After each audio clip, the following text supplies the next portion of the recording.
বন্ধু বান্ধৱীসকল নমস্কাৰ। আজি মই এনে এটা কাহিনী লৈ আপোনালোকৰ মাজলৈ আহিছোঁ, যি কাহিনী আমাৰ দৰে সাধাৰণ মানুহৰ ঘৰত প্ৰায় ঘটিয়েই থাকে। সন্তানে বিচৰাটো দিবলৈ যাওঁতে কেতিয়াবা মাক দেউতাকে ধাৰ ল'বলগীয়া হয়, অথবা ঘৰৰ পৰা কিবা মূল্যৱান বস্তু বিক্ৰী কৰি দিবলগীয়া হয়। তাৰে ভিতৰত কিছু সংখ্যক সন্তানে মাক দেউতাকৰ আৰ্থিক অৱস্থাটো বুজি পায়, আৰু কিছু সংখ্যকে বুজি নাপায় আকুৰগোজ হৈ জেদ কৰে। আহকচোন আজি এনে এটা কাহিনী আমি উপভোগ কৰোঁ। মোহনে আজিও একো নোখোৱাকৈয়ে পৰীক্ষা দিবলৈ যাব ওলাইছে। মাকে ক'লে, মোহন, তই কিবা এটা খাই ল, দুদিন ধৰি জেদ কৰি একোৱে খোৱা নাই, নাখালে তই বেমাৰত পৰিবি নহয়। তেতিয়া মোহনে মাকক ক'লে, মৰিলেও মৰিম, তথাপিও একো নাখাওঁ। মোক নতুন বাইক এখন কিনি দিবতো নোৱাৰাই, ছেকেণ্ড হেণ্ড বাইক এখনো কিনি দিবলৈ তোমালোকৰ ক্ষমতা নাই। আমাক যদি কিবা এটা বিচাৰিলে দিবই নোৱাৰা, জন্ম কিয় দিছিলা? তেতিয়া মাকে ক'লে, খং নকৰিবিচোন, দেউতাৰাইতো লৈ দিম বুলি কৈছিলেই, কিন্তু তোমাৰ দেউতাৰে এক্সিডেণ্ট হোৱাৰ বাবেহে বহুত টকা খৰচ হ'ল। দেউতাৰাই আকৌ কাম কৰিব পৰা হৈছে নহয়, কেইদিনমান ৰ, তোক বাইক এখন লৈ দিব নহয়। মোহনে খঙেৰে ক'লে, মই সেইবোৰ নাজানো, মুঠতে আজি পৰীক্ষা শেষ হ'ব আৰু মোক বাইক লাগিবই, নহ'লে মই আৰু ঘৰলৈ ঘূৰি নাহোঁ। আৰু শুনা, মোৰ লগৰ এজনৰ বাইক এখন বেচিব, 20,000 টকা লাগে। ময়ো তাক কৈ থৈছোঁ তাৰ বাইকখন বেলেগক নিদিবলৈ, সেইখন বাইক মোক লাগিবই। মই পৰীক্ষা দি ওলোৱাৰ পিছতেই বাইকখন তাৰ পৰা ল'ম। বাইদেউক টকাকেইটা লৈ তাত ৰৈ থাকিবলৈ ক'বা, নহ'লে কিন্তু মই ঘৰলৈ ঘূৰি নাহোঁ। এই বুলি কৈ মোহনে হায়াৰ ছেকেণ্ডেৰী ফাইনেলৰ পৰীক্ষাৰ শেষৰ দিনাৰ পৰীক্ষাটো দিবলৈ ওলাই গ'ল। মাকে চিন্তা কৰি ঘৰতে বহি থাকিল। সিহঁতৰ স্কুলৰ সেইদিনা পৰীক্ষা শেষ হোৱাৰ পিছত শিক্ষকসকলে এটা সুকীয়া পৰীক্ষা পাতিছে। সেইটোত প্ৰথম স্থান পালে 5,000 টকা পুৰস্কাৰ দিব। মোহনেও সেই পৰীক্ষাত ভাগ ল'লে। পৰীক্ষাটো হ'ল এনেধৰণৰ, 10টা প্ৰশ্নৰ উত্তৰ দিব লাগিব, সময় মাত্ৰ 1 ঘণ্টা। যিজনৰ উত্তৰ সঁচা আৰু শুদ্ধ বুলি বিবেচনা হ'ব, তেওঁকে বিজেতা বুলি ঘোষণা কৰা হ'ব। পৰীক্ষাৰ বিষয়বস্তু আছিল মোৰ ঘৰ আৰু মোৰ দায়িত্ব। মোহনে প্ৰশ্ন কাকতখন মেলি চালে। প্ৰথম প্ৰশ্নটো আছিল, তোমাৰ ঘৰত পৰিয়াল কেইজন আৰু কোনে কেই ঘণ্টা কাম কৰে? উত্তৰত মোহনে লিখিলে, মোৰ ঘৰৰ মুঠ পৰিয়াল 4জন, মই, বাইদেউ আৰু মা দেউতা। দেউতাই পুৱা 6 বজাতে টিফিন লৈ অটোৰিক্সা চলাবলৈ ওলাই যায় আৰু ৰাতি 9 বজাত ঘৰ সোমায়।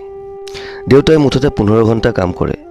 মা ৰাতিপুৱা 4 বজাত উঠে, দেউতাৰ টিফিন ৰেডি কৰে আৰু গোটেই দিনটো ঘৰৰ কাম কৰে, আৰু ৰাতি সকলো শোৱাৰ পিছতে মায়ে বিচনাত উঠে। মায়ে প্ৰায় 16 ঘণ্টা কাম কৰে। বাইদেউ পুৱা কলেজলৈ যায়, ঘূৰি আহি 4 বজাৰ পৰা 8 বজালৈ পাৰ্ট টাইম কাম কৰে আৰু ঘূৰি আহি মাৰ কামত সহায় কৰি দিয়ে। মুঠতে বাইদেৱে 12 পৰা 13 ঘণ্টামান কাম কৰে। আৰু মই পুৱা 6 বজাত খোৱাৰ পৰা উঠোঁ। স্কুলৰ পৰা আহি খানা খাই আকৌ 2 ঘণ্টামান শুই যাওঁ। শুই উঠি বন্ধুৰ লগত ঘূৰিবলৈ যাওঁ। ফুৰি আহি ৰাতি 10 বজালৈ পঢ়োঁ। মুঠতে মই 9 বা 10 ঘণ্টা ব্যস্ত থাকোঁ। মোহনে 2 নম্বৰ প্ৰশ্নটো চালে, তোমাৰ ঘৰৰ মাহেকীয়া আয় কিমান? মোহনে উত্তৰ লিখিলে, দেউতাই গোটেই মাহটোত 10,000 মান উপাৰ্জন কৰে। বাইদেউ আৰু মায়ে মিলি মাহেকত 5,000 টকা উপাৰ্জন কৰে। মুঠতে আমাৰ ঘৰৰ মুঠ উপাৰ্জন 15,000 টকা। প্ৰশ্ন নম্বৰ 3, মোবাইল ৰিচাৰ্জৰ প্লান, তোমাৰ মন পচন্দৰ টিভি চিৰিয়েল আৰু তোমাৰ চহৰৰ চিনেমা হলটোৰ নাম, আৰু বৰ্তমান কি চিনেমা লাগি আছে। সকলোবোৰ প্ৰশ্নৰ উত্তৰ সহজ হোৱাৰ বাবে মোহনে একে অখাগতে সকলোবোৰ লিখি পেলালে। প্ৰশ্ন নম্বৰ 4, 1 কেজি আলুৰ দাম লিখা, আৰু 1 কেজি আটা আৰু 1 কেজি চাউলৰ দাম কিমান লিখা, আৰু ঘৰৰ ধান কুটাবলৈ যোৱা মিলটো ক'ত আছে সেইটো লিখা। মোহনে সেইকেইটা প্ৰশ্নৰ উত্তৰ দিব পৰা নাই। সি বুজি পালে যে আমাৰ ঘৰৰ দৈনন্দিন প্ৰয়োজনীয় সা সামগ্ৰীৰ বিষয়ে তাৰ অকণো জ্ঞান নাই। মায়ে যেতিয়া কিবা এটা কামৰ বাবে কয়, মই নোৱাৰোঁ বুলি কওঁ। সি আজি বুজি পালে যে বেকাৰ মোবাইলৰ ৰিচাৰ্জ, কোনটো হলত কি চিনেমা লাগিছে, সেইবোৰ একো কামত নাহে। নিজৰ ঘৰৰ কামবোৰৰ বিষয়ে জনাৰ দৰকাৰ হয়। প্ৰশ্ন নম্বৰ 5, তুমি নিজৰ ঘৰৰ খানাক লৈ কেতিয়াবা আপত্তি কৰিছানে বা কেতিয়াবা খং কৰিছানে? উত্তৰত মোহনে লিখিলে, হয়, মোৰ আলুৰ বাহিৰে কোনো আন চব্জি ভাল নালাগে। যদি মায়ে আলুৰ বাহিৰে বেলেগ চব্জি বনায়, মোৰ ঘৰত কাজিয়া হয়। বহুতবাৰ মই খানা নোখোৱাকৈ গুচি যাওঁ। তেতিয়া মোহনৰ মনত পৰিল, আলুৰ চব্জি খালে মাৰ গেছৰ প্ৰব্লেম হয়, মাৰ পেটৰ বিষ হয়। সেয়েহে মায়ে আলুৰ চব্জিত এচামুচ আজুৱাইন মিলাই খায়। এদিন মই ভুলতে মাৰ চব্জি খাই দিছিলোঁ আৰু মই লগে লগে উলিয়াই পেলাই দিছিলোঁ আৰু মাক সুধিছিলোঁ, মা, তুমি এয়া কেনেকৈ খোৱা? তেতিয়া বাইদেৱে কৈছিল, আমাৰ ঘৰৰ অৱস্থা ইমান ভাল নহয় যে আমি দুখনকৈ চব্জি বনাই খাম। তোৰ জেদৰ বাবেহে মায়ে বেছি দিয়ে, কিনো কৰিব। মোহনে নিজৰ ভাৱনাৰ পৰা বাহিৰ ওলাই 6 নম্বৰ প্ৰশ্নটো পঢ়িলে। তুমি তোমাৰ ঘৰত কৰা শেষৰটো জেদৰ বিষয়ে লিখা।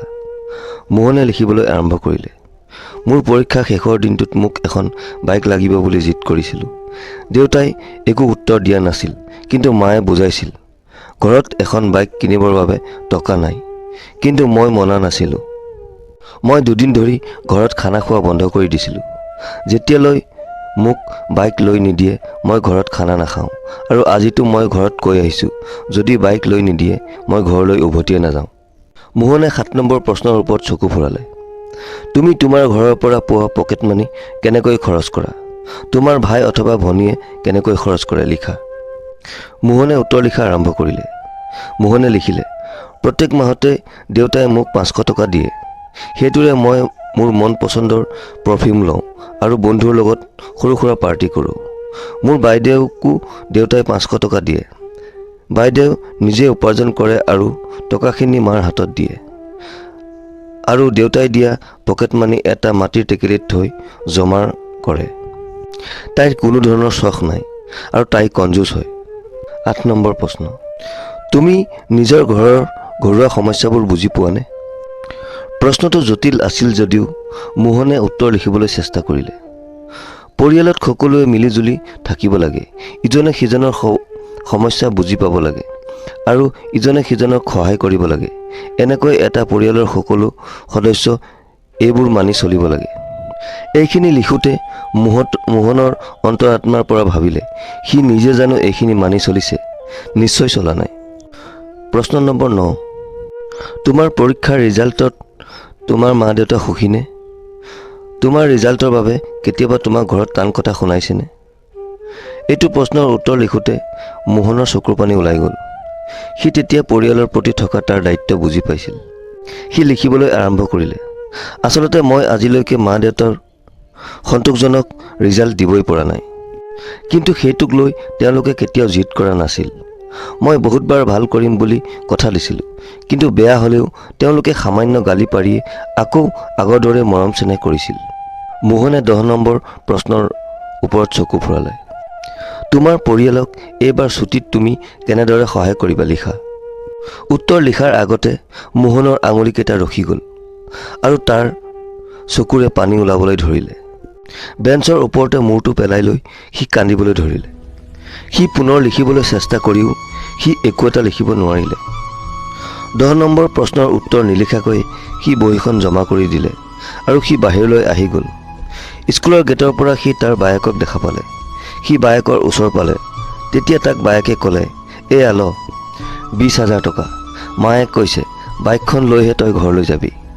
বায়েকে মোহনক টকাখিনি দিলে। তেতিয়া মোহনে বায়েকক সুধিলে, বাইদেউ, এইবোৰ টকা তুমি ক'ৰ পৰা আনিছা?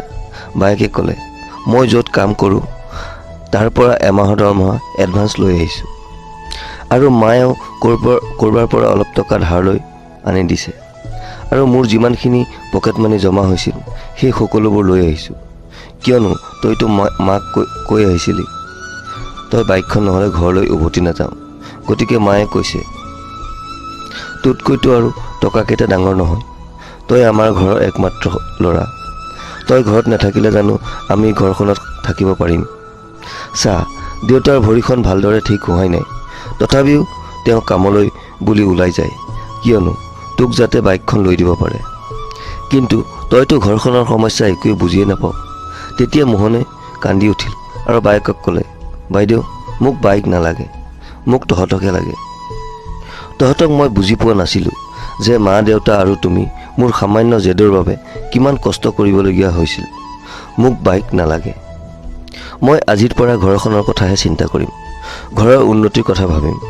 আৰু মই আজি কথা দিলোঁ বাইদেউ, মই নিজে উপাৰ্জন কৰিহে এখন নতুন বাইক কিনি তোমালোকক উঠাম।